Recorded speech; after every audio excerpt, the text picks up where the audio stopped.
Hi guys, it's me Ty here, and today I'm gonna walk you guys through how to do an oil change on a Toro MDX Workman utility vehicle. I couldn't find any videos on this machine on the internet, and we had a heck of a time trying to find the drain plug on that machine. So this utility vehicle, it's um uh, it's a side by side, and it's actually got a dump bed on it and a cab on it. It's not fully enclosed, just a windshield kit that we have on the front of it. Your oil filter is probably about the size of a Honda Fit oil filter, and that is on the passenger side underneath the box. You'll see it down there. It's just a white filter made by Toro.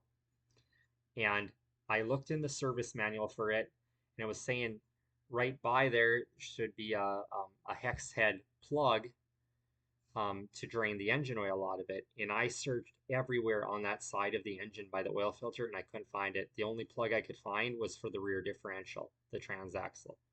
So we ended up putting up on the hoist, and my supervisor, we were underneath the crawling around, looking all over, and he looked at it from the front when you're under the hood of it, and he could see there's a hole in the whole bottom plate because that plate it covers everything, um, and it's welded in there. And there is a small hole or whatever, but I couldn't find anything there. But he's like, "Yep, when you look from the front of it, you'll see a recessed plug, and it just uses a 3/8 um, uh, like ratchet, just sticking in there, no socket." And that plug, so yeah, it goes directly into the side of the engine at the very base of it, and you can't get a ratchet up in there. You cannot get a swivel 3/8 extension up in there either, because as you're unscrewing the plug, it goes ahead and it pushes you against the front of the plate, and then you can't get your ratchet off. So what I ended up having to do was I took a 3/8 breaker bar, and I was able to put it in there, turn it a little bit, pull it off, put it in there, turn it a little bit, pull it off, and I did that how many times, and and that's how I got it out of there. Um, just not a very good setup for it. And I'm gonna show you guys some pictures of it. So of that plug. Okay. All right, so this is the Workman that we have, you guys, right there. I guess it's got the roll cage on it with the box up when you're doing the oil change. And here's the passenger side, and right up on that front fender, you guys should be able to see that it says MDX. I don't know, probably won't be able to see that, but and here is the drain plug, you guys. So there you can see the hole right in the center right there. So I was up by the hood looking back um, towards it, and you can see it up like that. So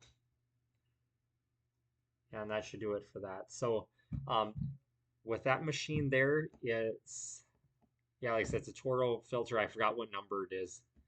And then that uses 5-way 30 engine oil, and it took 1.5 quarts to fill up the crankcase for the engine oil.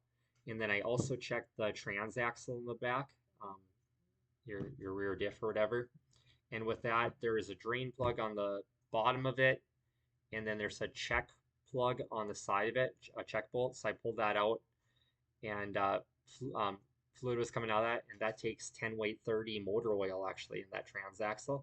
And then up on the top of the transaxle is a plastic plug, and I mean it's big, and that's where you add your 10-weight 30 until it starts flowing out of the check hole there. So that's how you service that machine. And then also on the passenger side of it, under the box area there is where your air filter is, and it's just got two clips that hold on the cover. And then that air filter, it sticks in there really tight, but it's not secured. You just got to He-Man it a little bit more, be a little bit more aggressive with it. But yeah, it's a really long cartridge filter, almost like a combine would have. But yeah, you just once you get the cover off, go ahead and you pull it hard, and you'll get it out of there. You might have to twist it a little bit, rock it back and forth, and it says on the cover of that ear cleaner that the yeah, it'll say top or whatever, but there's like a little dust chute in it, and it's saying that's supposed to go straight down.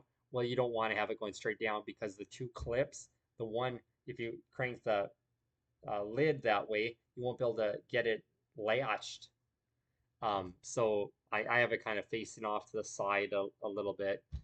And then that machine uses DOT3 brake fluid, and that's actually under the hood because there's no engine under the hood, but you still have your two straps to pop the hood open, and there you'll see the brake fluid reservoir on that machine. So, and then I did some work on the brakes in the back. The parking brake, I think somebody drove with it on, and the cable got really tight on the driver's side. So how I remedied that is I went ahead and I was able to pull the pin uh, on the end of the cable there where it connects to the rear brake drum or whatever, to the lever for it or whatever, and that wasn't. And just by releasing that, it released tension on the brakes, and then the wheel that wheel was able to spin. And the right rear brake also has its own brake cable, so they're kind of separate, even though you're pulling one brake lever in the cab to set your parking brake. So um, and that machine for us, it seems to stop, or to hold just fine with just one wheel acting as the parking brake. And then also, you can park that machine in forward or reverse, and it's uh, and that holds it. I think I accidentally left it in reverse, and I could not roll that machine. I couldn't move it. So, yeah, just for driving that machine, like I haven't driven it much. I just kind of learned about it today as the mechanic working on it. And when you're sitting in the driver's seat, off to your right, down on the floor or whatever, is your parking brake, and you press it down to release the parking brake, and you pull it up where it'll be standing straight up, and that means it's engaged. So put it down, and then below it, on down by your feet, right by your leg there, right below that parking brake, is your transmission shift lever. You'll have it in neutral in the middle position, and I believe you push it down is where forward's at, and it's all labeled.